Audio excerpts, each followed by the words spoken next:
was 8 years old. He was 12, angry about our parents' divorce, and told me he was running away forever. That was 20 years ago. Last week, he knocked on my door. He looked exactly the same. Not similar. Not aged well for his years. Exactly the same 12-year-old boy who'd stormed out of our house in 1994, down to the Pokemon backpack and the scar on his chin from falling off his bike. The only difference was his eyes. They were older somehow, like he'd seen things that aged him from the inside. "Hey, Sarah," he said, like 20 years hadn't passed. "Can I come in?" I should have called the police. Should have slammed the door.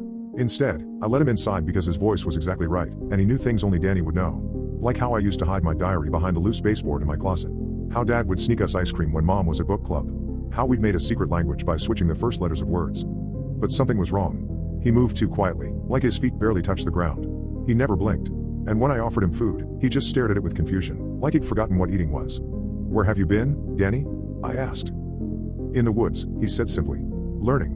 "Learning what?" His head tilted at an unnatural angle. "How to be human." I laughed nervously.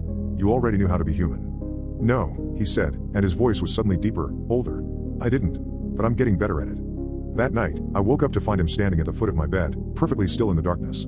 When I turned on the light, he was gone. In the morning, I found him in my kitchen, arranging cereal into perfect geometric patterns on the counter. "Danny, this is scaring me." He looked up with those ancient eyes in that child's face.